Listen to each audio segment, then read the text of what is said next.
Hey everyone, Sunila proud पहाड़ी lifestyle में आप सभी का स्वागत है। सो फ्रेंड्स, आजकल मॉनसून का मौसम चल रहा है और जो बारिशें बहुत हो रही है। लेकिन जो हमारा ये इलाका है ना, यहाँ ना फिले बहुत होती है। फिले यानी कि घोंगे। तो चाहे बारिश हो चाहे बारिश ना हो, फिर भी हमें सुबह सुबह खेत में आना ही पड़ता है, क्योंकि हमने बीजी है राजमा, और राजमा में ना फिले आ जाती है और फिले खा लेती है, तो उनको उठाना होता है। तो ये एक मतलब पहले से ही हम ऐसा करते आए हैं। अगर हमने अपनी राजमा को बचाना है तो हमें वो फिलों वाला काम करना पड़ता है। तो मैंने भी अभी वही काम किया। तो मैं दिखाती हूँ आपको ना कि हमारे पहाड़ों में फिले किस तरह से होती है और जो किस अनाज का ना सर्वनाश कर देती है। तो ये देखिए, ये इस तरह से फिले होती है। और यहाँ पे ना आलू मैंने बीजे हैं, तो आलू के बीच राजमा बीजी है। तो ये कुछ कुछ उसने खाए हैं और कुछ तो ना बिल्कुल यहाँ से खा रखे हैं। और ये वाला पोर्शन ये देखिए, ये भी खाए हुए हैं इन्होंने, ये खाए हुए हैं। तो मुझे फिर से अभी ये राजमा बीजनी पड़ेगी यहाँ पे। तो एक्चुअली वैसे तो हमने इसके लिए दवाइयाँ भी डाली हैं, लेकिन फिर ज़्यादा क्या करना है दवाई डाल के, फिर बेचारी मर जाती है। तो इसलिए मैं क्या करती हूँ, मैंने ग्लव्स लगा के रखे हैं, तो इनको उठा के ना कहीं ऐसी जगह में डाल देती हूँ जहाँ पे अनाज ना हो। तो ये जो फिले वाला काम है, ये फिले वाला काम मैंने कर दिया है। तो अभी जो हमारे पहाड़ों में आजकल मेन काम होता है ना मॉनसून में, तो वैसे सेबों की जुगाली करना भी होता है, क्योंकि तोते आते हैं। तो का करके तोते को भगाना पड़ता है। तो जो हमारा काम है तो वो है, ये देखिए हमारे पीछे खुबानी। तो इसको हमें उठाना पड़ता है और फिर इसको उठा के ना फिर इनको मोड़ी में डालते हैं और इसका तेल भी निकालते हैं। तो मेरे हस्बैंड वहाँ पे ना खमानी को उठा रहे हैं। तो मैंने तो वो फिलो वाला काम किया, उसमें जो फिले को उठाई और कहीं कहीं पे ना दवाई भी डाल दी मैंने।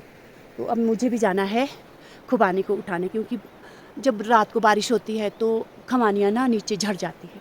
तो इनको हम उठाएंगे, फिर एक ही जगह इकट्ठा करेंगे और उसके बाद इनको हम धोएंगे। तो जो इसकी गुठली है वो मीठी होती है बादाम की तरह, तो उसको इकट्ठा करके फिर उसको फोड़ेंगे, फिर उसका तेल निकालेंगे। तेल हम खुद नहीं निकालते हैं। पहले तो हमारे कल्चर में क्या होता था कि जो हमारी पुरानी लेडीज़ें होती थी, हमारी दादी वगैरह, तो वो इनको अपने आप ही इनका तेल निकालती थी। लेकिन अब मशीनें आ गई हैं, तो अब हम मशीनें में ले जाते हैं इनको। वैसे फोड़ने वाली मशीन भी आ गई है। तो ये आप देख सकते हैं। वैसे जो हमारे पहाड़ी लोग हैं ना, उनको तो पता है और वो भी उठा रहे होंगे। और हमारे पहाड़ों में ना इस तरह की चुल्ली भी होती है। तो चुल्ली और खुबानी, एक खुबानी बड़ी बड़ी होती है। जब फसल बहुत ज़्यादा लगती है ना तो इनका साइज़ भी कम हो जाता है। तो इस बारी इसका साइज़ भी कम है, पिछले साल इसका साइज़ ना बहुत ज़्यादा था। तो ये चुल्ली इतनी होती है, ये इस बारी चुल्ली के बराबर इसका साइज़ है। तो चुल्ली और खुबानी में 19-20 का फ़र्क होता है, क्योंकि जो बाहर वाला छिलका है तो उसका स्वाद सेम होता है, खुबानी का भी और चुल्ली का भी। लेकिन जो इसका अंदर वाला जो बीज, तो वो ना जिसका तेल निकाला जाता है, तो वो इसका तो बादाम की तरह होता है। लेकिन जो चुल्ली का होता है वो कड़वा होता है। लेकिन चुल्ली का तेल इसके तेल के मुकाबले काफ़ी पौष्टिक भी होता है और उससे ना खुशबू भी आती है, चुल्ली की खुशबू, जो कि बहुत अच्छी लगती है। तो ये हमारे पहाड़ी लोग अच्छी तरह से जानते हैं। तो फ़िलहाल मैं भी कर लेती हूँ काम, क्योंकि मेरे हस्बैंड ने काफ़ी उठा ली है। और सेब के ना इस बारी ये देखो, सेब के क्या बुरे हाल है। हमारे तो ओला बहुत ज़्यादा आया। खाने के लिए ना बहुत मीठी आई है और गुठली आई है हमारी काम।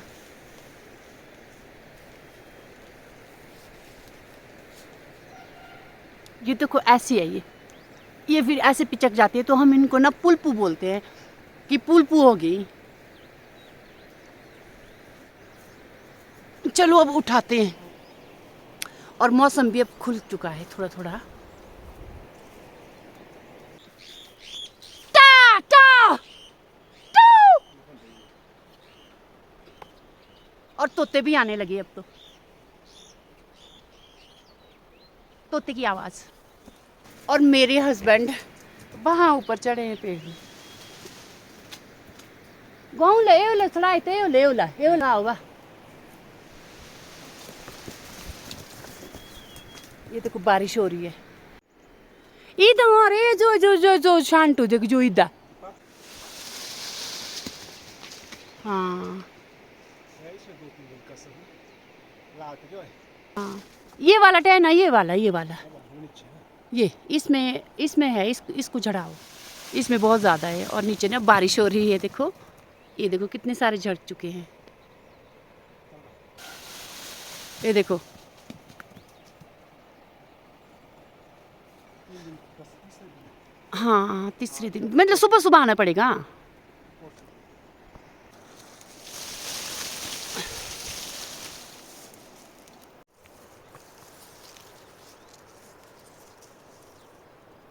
फ्रेंड्स यहाँ पे मैं और मेरे हस्बैंड उठा रहे हैं खुबानी को। सुबह का टाइम है, वैसे मैंने ब्रेकफास्ट भी बना के रखा था। तो अभी धूप लगी है, क्योंकि फ्रेंड्स सुबह के टाइम धूप हल्की होती है और बाद में धूप काफ़ी ज़्यादा आ जाती है, और जिसके कारण काम नहीं किया जाता है।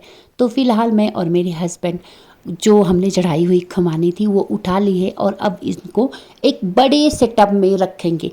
और जब ये बिल्कुल थोड़ी सी सड़ जाए या फिर ये थोड़ी ज़्यादा पक जाए और इसका छिलका आसानी से पानी के द्वारा निकल जाए, तो हम इसको उस टाइम धोएंगे। और अब हम यहाँ पे घर के लिए कुछ खुबानी खाने के लिए निकाल रहे हैं, जो कि अभी पेड़ से हम निकाल रहे हैं। और फ्रेंड्स, हाँ, मैं एक बात आप सभी को बताना चाहती हूँ कि कई लोगों का कहना होता है कि जो ब्लॉगर होते हैं वो अपनी डेली रूटीन सबको दिखाते हैं। तो मेरा मानना ये है कि जो मैं अपनी वीडियो में दिखाने की कोशिश करती हूँ, मैं अपने कल्चर को प्रमोट करने की कोशिश करती हूँ, और अपना जो हमारा पहाड़ी लाइफस्टाइल है, रहन सहन है, बोल चाल है और खान पान है, हम उसको प्रमोट करना चाहते हैं। और क्योंकि फ्रेंड्स, हमारी जो वीडियो है वो सिर्फ हमारे पहाड़ी कल्चर वाले लोग ही नहीं देखते हैं, वो दूसरे स्टेट वाले लोग भी देखते हैं। और तो उनको हम ये दिखाना चाहते हैं कि पहाड़ों में रहन सहन किस तरह से होता है, वहाँ खान पान कैसा होता है, बोलचाल कैसी होती है और वेशभूषा कैसी होती है। तो इसलिए हम जो भी अपने घर की चीज़ें दिखाते हैं या फिर अपना रहन सहन दिखाते हैं, तो वो इसलिए दिखाते हैं ताकि हमारा जो कल्चर है, पहाड़ी कल्चर, अपनी संस्कृति, वो लोगों तक पहुँचे और उन्हें भी मालूम हो कि हमारा जो कल्चर है वो कितना रिच है और किस तरह से हम लोग रहते हैं। इसका मतलब ये नहीं है कि हम लोगों को शो ऑफ कर रहे हैं, तो ये मत समझिएगा कि हम शो ऑफ करते हैं। हमें सिर्फ लोगों को प्रमोट करना होता है, अपने रहन सहन, खान पीन और दूसरी चीज़ें।